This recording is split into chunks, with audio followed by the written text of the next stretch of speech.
Welcome to the Contractors Innovation Podcast. Please press your button, like, and subscribe, Hello? and take care. Yeah. Hello. How are you? Can you hear me? Yep, Good. you're I'm looking well, good. thank you. And you? Yeah, your hair is not getting any longer. I cut it pretty regularly. Do you actually cut it, or do you? I No, I guess. do the thing. Oh yeah, that would be good. Yeah. I've got one thing I've got going for me is I got a good head of hair. The So Matthew, I wanted to make this episode really simple. When we run out of time, we'll say goodbye.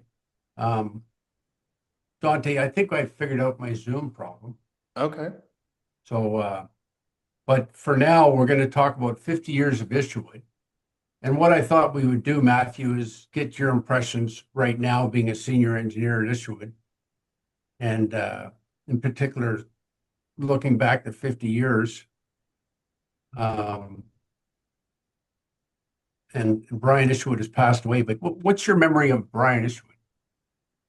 Oh, well, he was a wonderful, wonderful guy. He had a wonderful accent. That's one of the first things. Anytime you're around him, he had a great West UK accent. I think he was from Manchester.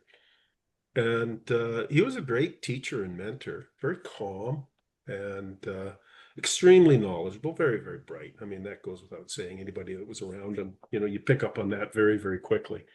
But he was really spectacular around clients and engineers, young engineers, his own engineers, training people. He's one of the reasons Natter, is so effective is that he, spent so much time with Natter and coaching him. And, I had a short benefit of his time and found it to be superb. He really complemented the other mentors I had early in my career. Very bright guy, wonderful problem solver, very flexible. Yeah, and a real family guy. He and his wife raised I think just four children, but all extremely musical, very gifted, hardworking. So yeah, he's a great man. And so he enjoyed the arts, and I remember he was Boy. he was a very good listener. Like Oh yeah. there was many times where I didn't feel like he was trying to drive at a solution. Quite often by listening, I think he heard the contractor very well, right? And I think Bill Lardner and him were quite close. Oh, very, I And think. I think one of Deep Foundation's first jobs was the CN Tower. And of course, many after that. But was Brian an engineer for a contractor at one time? Oh yeah, he was with Frankie. He started at Frankie with Bill. And Right. I guess Frankie was the biggest contractor in Toronto, in the young Toronto. And they weren't very progressive, and they had a lot of good engineers. I'm pretty sure Frankie spawned both Anchor and Deep people, and then Brian went off to become the consultant for them. Yeah, so yeah, that they spawned a lot of good people. Literally working out of his house, I think. Oh, he did for a Yeah. long time. Natter tells Yeah. wonderful stories about that, where, they'd be working away and they had the big office in the basement, good old Ontario house that had, I think, a walkout from the basement out to the backyard and south facing. So lots of light. It was a good big office, and that's back when you had drawing boards. Everybody drew, it was pencil and paper and, right? Scales. And, you know, um, How did it'd Natter be find lunchtime. Brian? Sorry. How did Natter find Brian? You know that story? How Natter Um, would have he would have yeah, been yeah, and this very much plays into it. Like at Natter's interview, his wife had a string quartet coming to the backyard to entertain some guests, and the violist didn't show up. And Natter said, "Well, I play the viola." And next thing you know, he's in a four-string, ensemble in the backyard playing, chamber music as part of his interview. That's a great story. Yeah, and Brian's wife was just a social tornado. She knew everybody in Oakville, big involvement with the church. There was people over at the house all the time. Natter said it was impossible. You'd go and she'd invite you out for lunch, and you think, okay, I got half an hour, I got all this stuff to do. No, it was, people coming over, 20 people and all this. And yeah, he said it was wonderful, but it was just crazy trying to get stuff done. And then they moved, was the first office the one down on Winston Churchill? I don't know. You don't remember that, eh? Because you certainly done some different things in your career, and Yeah. For the good of everybody. So you've been around some great engineers, and was Patrick Birmingham an engineer? He was not. Patrick was trained as a sculptor. So Interesting. he went, yeah, he got a fine arts degree from Queen's. But of course, Patrick was really gifted. He too was a wonderful problem solver, extremely creative, and really just had a passion and a talent and a determination to create. And he was such a good artist that he could conceive things and convey and communicate them extremely well with his sketches and his, sort of renderings. It was very good. And but then of course he also grew up, as a teenager going out onto jobs with his dad. And his father and his grandfather were very good about telling him all about their projects. And if they had an interesting project, they would pull Patrick out of school. And they'd say, well, you're not going to high school today. You're not, we got something way more important for you to go and do. And they would take him off somewhere in Ontario to some, site where they were building a bridge or something and tell him all about and ask him about, well, what are they doing here and why are they doing it like that? So he had a really strong practical training and background, and was well supported by his dad. Bill Birmingham was a wonderful mentor, wonderful guy, really empowered people, was very much a handshake guy, right? Never needed a contract with Bill. If he said he'd do something, he'd do it. And yeah, so a wonderful family and group to spend a lot of my early career. I actually had left Birmingham and was out here working and doing a bunch of stuff. And, I invented that high frequency hammer, went back to Birmingham to go and drive some piles for them and show them how it worked. And I remember walking back into that yard and just being hit with all the memories and how much fun I had there. Inventing stuff. We invented Statnamic together. We did all kinds of work on the hammers and improved them and some other devices, some really interesting stuff. Built underwater rocket-powered pile drivers for the offshore oil industry. I mean, it was just so much fun. Today, Birmingham was bought by one of those big companies, right? Wasn't it? Soletanche Bachy. Yeah. So they took over Birmingham construction and brought what Soletanche does, which is, a lot of other stuff, Menard and other, capabilities and knowledge, but really valued the pile driving. And then they kept Birminghammer, which is the manufacturing group, and they put a bunch of money in there. And that company, I think, is doing quite well, selling all the big crane mount leads and drills and CFA augers. If there's any project that's doing CFA more than 110 feet deep, it's on Birminghammer. Really? I think so, the majority. So if Keller was doing a long CFA, they would have a Birminghammer setup, probably. I would think so. Yep. Could be it. Yeah. Yeah. So what are you working on these days, Matt? You're on subway work a lot, right? Yeah, we're doing a bunch of subway work. We're doing a bunch more infrastructure work, lots of intakes, lots of pumping stations. We're doing a few high rises, residential high rises, in Canada is very, very depressed. Um, down crazy numbers, like 80%, so really, really depressed for condo.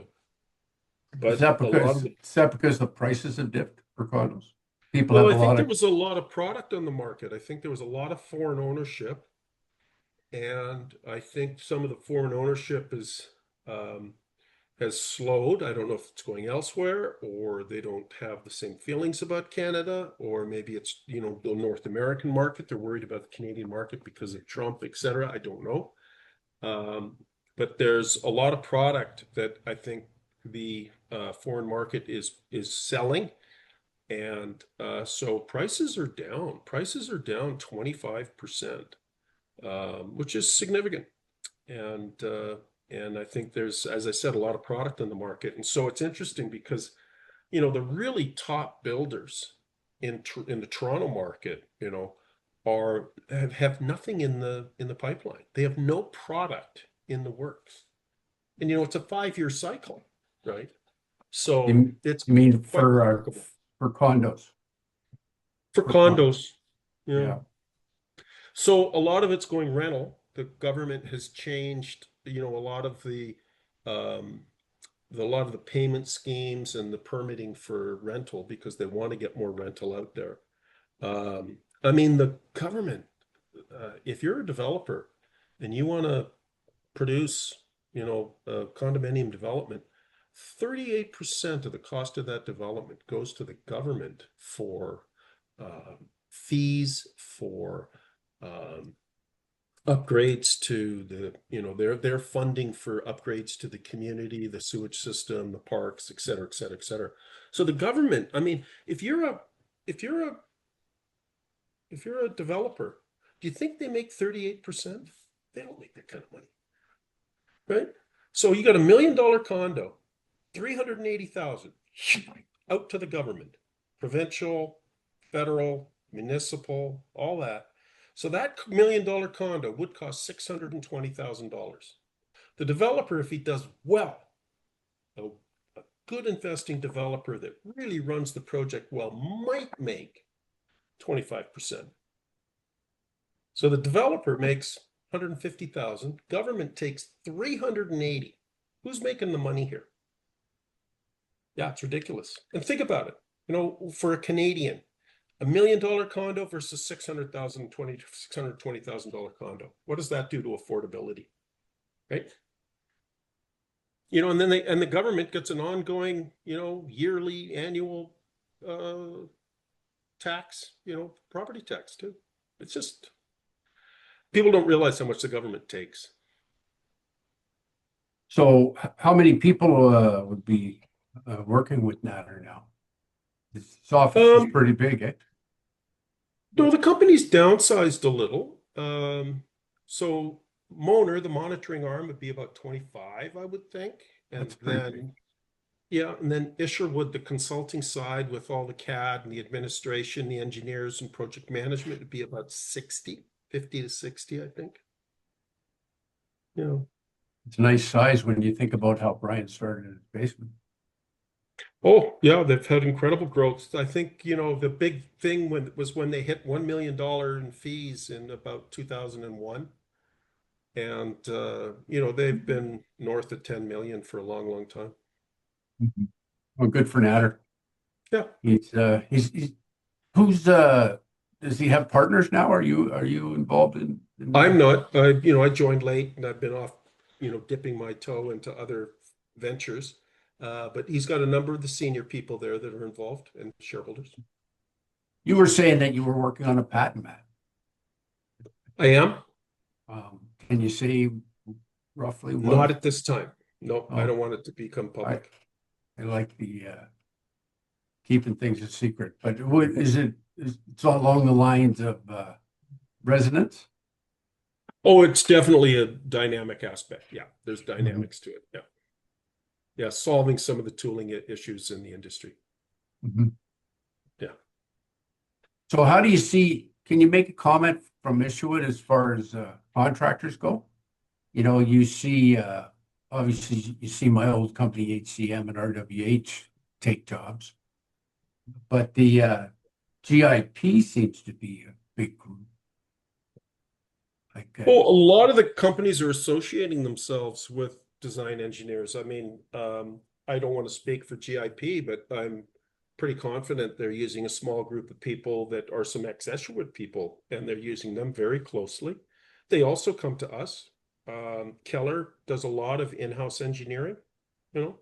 I think the good groups have good engineers, and they, you can bring a good engineer into a contracting company in 5 years. They've learned a lot of good stuff. And they don't just look at the drawings, they ask questions. So Mhm. they're educating themselves and they're seeing a lot of stuff and they become pretty good engineers that can go out and design some stuff or work with a senior designer and do some pretty good stuff. So, yeah. So it's What I become, find go ahead. interesting is what seems to be gone is that high degree of separation between the contractor and the designer. So you're not just moving a design from one side of your desk to the other with the obvious, conflict of interest issues. And so how are they managing that? And how is your insurer, dealing with the fact that your own people designed the work? So I think those are interesting things that, just weren't trod on before. Like you just didn't do that. So. When we did RWH, we kept a separate company. Almost Well, put it the is a people separate in. company, but the ownership is the same. So I would think you have some issues with that. So you're saying, yeah, you're right. So then Keller would, I don't think Keller has a separate company, do they? I don't know. I can't answer that. Yeah. Mhm. They certainly have good technologies. And they're very big, that's for Oh, sure. they're huge. I mean, are they, I think them, Hayward, Malcolm, GIP. GIP is one of the biggest contractors around now too. Yeah, they I know that Keller's 1.5 billion in North America. And I think Malcolm's 500 million. So there's quite a step there. Yeah, I don't know. Malcolm's been pretty slow these last few years with the residential downturn, in particular the downturn in California. So I really can't comment. They're a big contractor. They do a lot of infrastructure stuff too, but I've had troubles commenting. You know, they hired Scott Jones to do I don't know geothermal. Sculptor.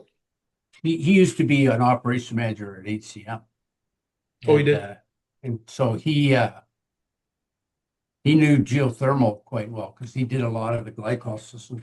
I think my best patent is actually my geothermal. It's because it scales and you can put a lot of them in a day versus, mud drilling, glycol, return on energy 2.5.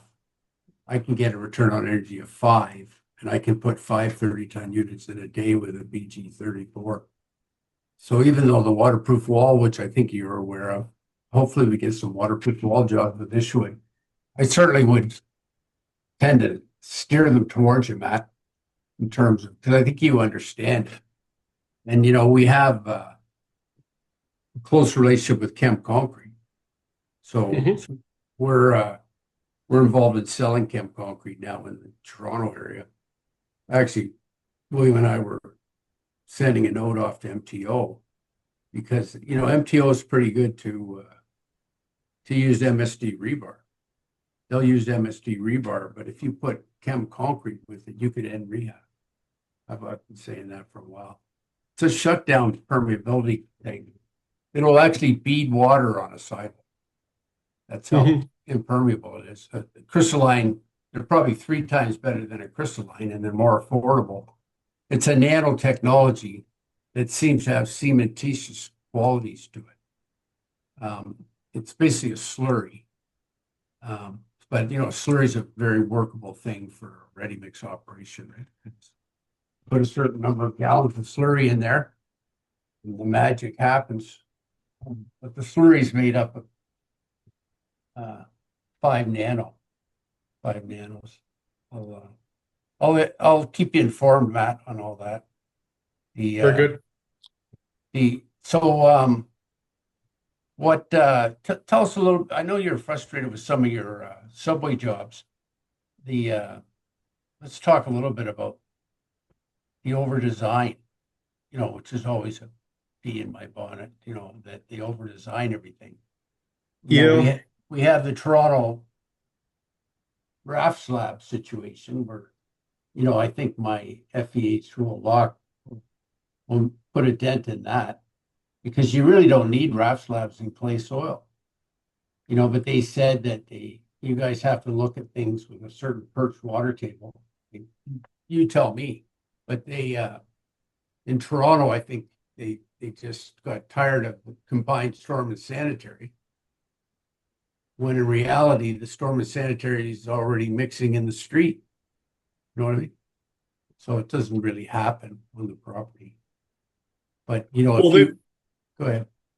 they've been building separate, storm and sanitary for a long, long time now, but there are definitely still existing combined storm and sanitary in the city. A lot of pretty large collection systems are still combined. So that is a real thing, and they really do have a limit to the amount of water they can take with their facilities. But I think the big problem is that it's a zero number that they're putting out there, not a small amount of water that one can then discharge from the basement. Because when you make it zero, you force, a really significant engineering change. Whereas if it was just a small, reasonable number per footprint, it would be significantly less expensive to manage, and the building would be no worse off, and the owners would be no worse off. But, going from 99%, waterproof to 100% waterproof, that last 1% costs 10 times as much. It's like, the environmental industry set all these really high bars in terms of cleanliness. If they set them just a few percent lower, there'd be a lot more clean sites out there, right? Just because that last bit is so expensive to go get. And I think that's, one of the issues that's happening in Toronto. And, what they've got are these really problematic structures that have been grandfathered in. I mean, it used to be just fine to build a basement that was leaky and just pump the water out. And so people did that, and it was fine. And there's no problem with that. But there are quite a number of structures in Toronto that are pumping thousands of gallons, a day into the systems. And if you could get some of those bad actors off the street, you'd have so much more room for a very well-designed basement that didn't have to go to zero.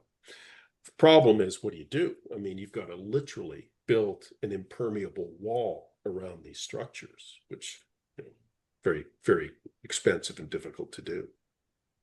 Well, the FEH dual lock is permeable wall, but keep in mind we have drain boards behind the wall. Natter used to say the rate of evaporation exceeds the rate of leakage. So the drain board behind the wall, it's very, very unlikely there'd be any water at the bottom of it. Because really, Toronto soil, I've done a lot of work in Toronto soil. Most of it's clay. It's glacial tills. I thought they over-designed the bathtub laws, and then you get into the raft slabs, which increase the cut. And they want engineers want 2,400 kilograms per cubic meter. You follow that code, Matt, when you're dealing with raft slabs? 2,400 kilograms rebar in a subway wall per cubic meter.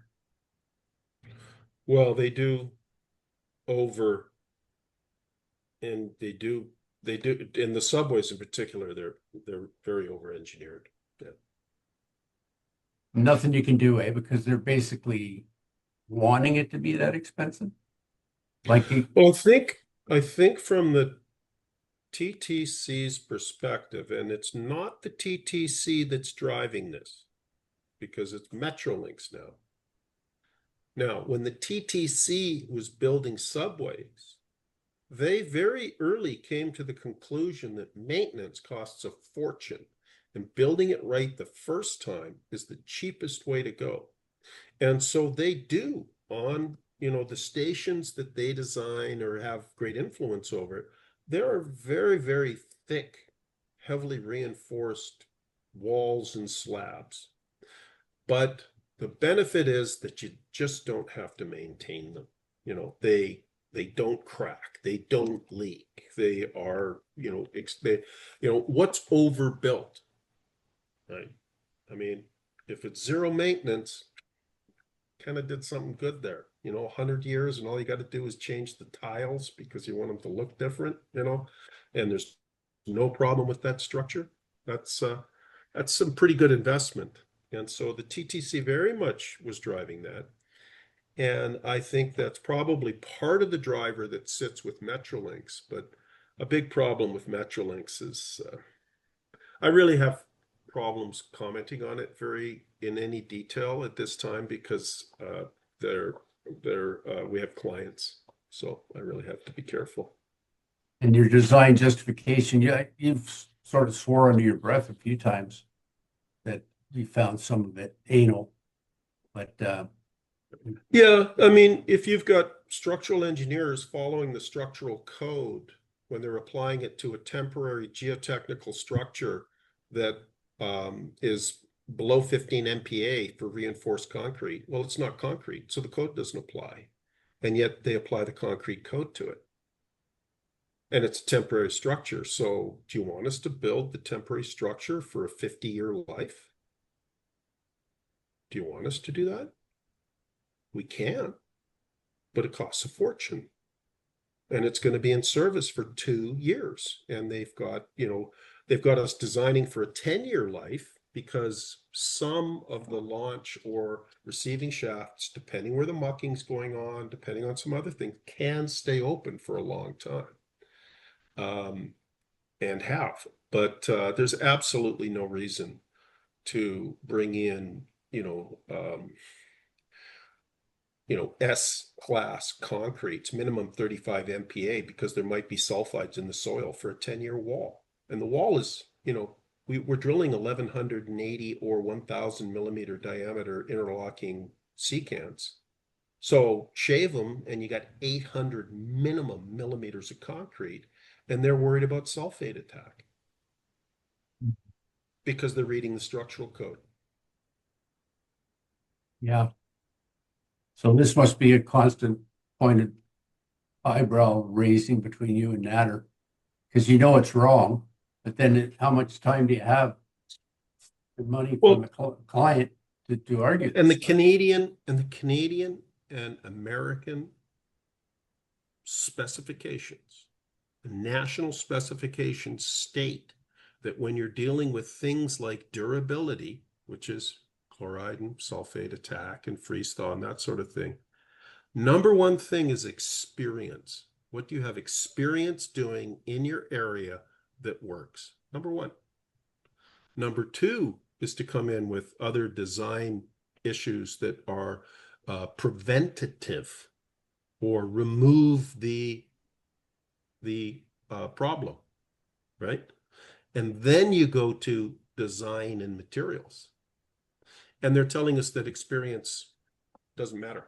That just because we've done all the Shepherd subway, the Young extension, the Spadina extension, the Eglinton line, the Ontario line, the Scarborough line, every Canadian designed excavation support system has used 4 to 8 MPa concrete, and we have had no problems.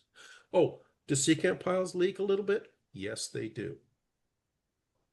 I've designed thousands of interlocking secant walls. Every single one was designed to be waterproof. I've never built one. Have you ever built a waterproof wall? You got a cold joint every 750 mils. They're not all going to be perfect. Is it manageable? Yes. Is it a problem? No. Do we get things built doing that? Absolutely. We've been building that way for 50 years.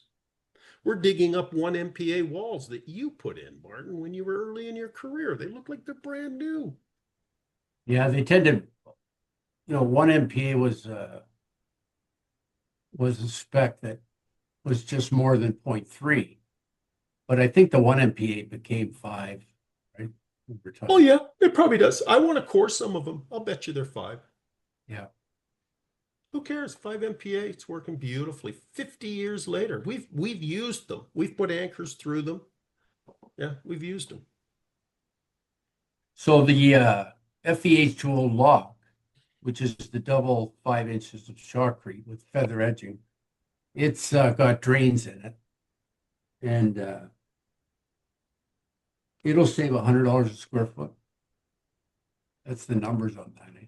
Yeah, no, that adds up, you know. So I'm hoping that the contractors, whether it's GIP or ideally Keller would buy my patents, and then I'll. But I did send a package to GIP, Greg and Tobin. So sorry, we just have 7 minutes left on the Zoom. yeah, okay. So what would you say if there was one thing you could do, Matthew, to change Metrolinks? What would it be? Would it be to change their process or to change the spec? Like, Well, I it seems- think they work very hard to follow a mandate. Mhm.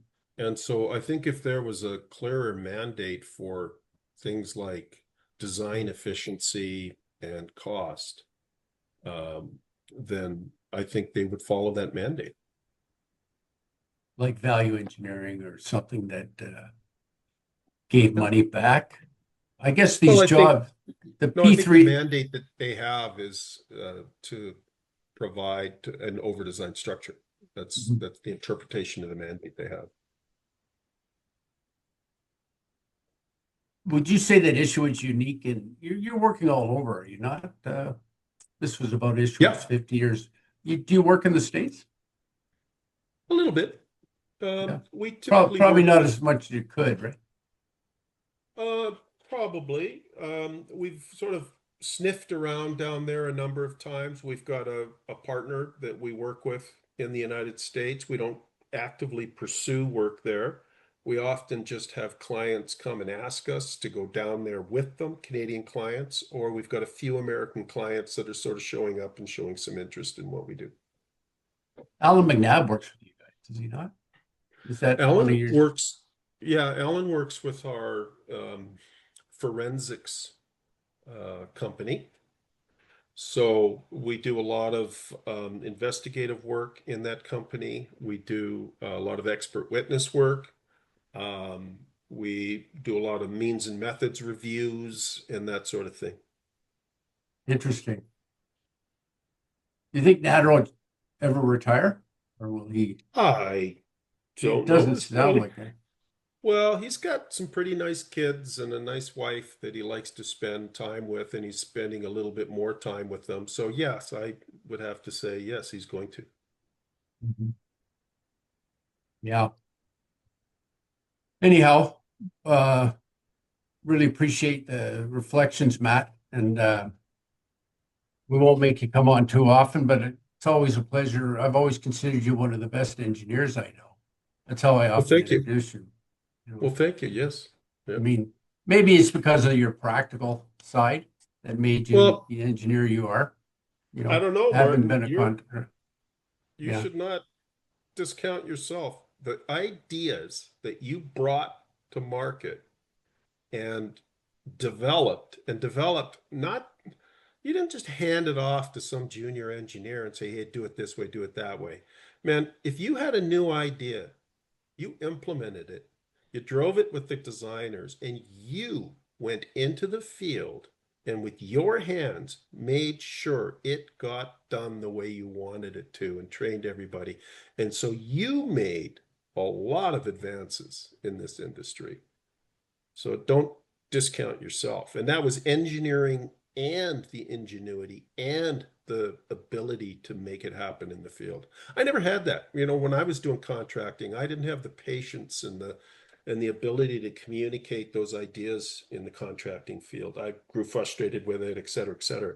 But you were able to create and achieve really great things and developments. And, you built HCM. So, Yeah, I appreciate the compliment, Matt. I think the key for my success was I was close to the men. And when you're close to the men, you can find out what's truly constructible. Your men will keep you out of trouble well, if you if you listen to them. totally got that. Yeah, as I say, you were there in the hands, standing beside them, doing it with them to make sure it was done right, and that you knew what could be done, and that they were doing it, and the little touches and little ways to make it right. You know who I'm going to see this week is Norm Como. Norm Oh, Como. really? Yeah, Well, he's got Norm was an old Frankie guy, so yeah. ask him about that. And you know what? I will never forget down in Calgary at the Bowen Canna Center, and we were going to drill the rock. And Albertans had drilled the rock and whatever, and you brought in a bunch of drills, and you got some guy out of North Carolina that you'd found that was an expert driller. And we were down in the hole, and I think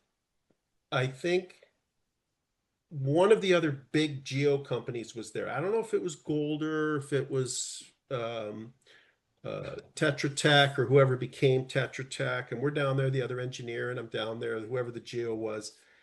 And I said, hey, well, how are you going to drill this? And he says, well, first I'm going to use this bit with this casing, and then I'm going to go to this one, and I'm going to use some water, and then I'm going to use this one because I used it over here and it worked, and I'm going to use some air, and then I'm going to go back to this one, and I'm going to see if air and water will work. And he had 10 different things he was going to do. And we're walking out of the hole. Sorry, we're walking out of the hole, and this other engineer says, God, that guy doesn't know what he's doing. And I thought, no, that guy's a genius. Yeah, He's a freaking genius. You got to respect the driller. You don't tell the rock how you're going to drill it. The rock tells you.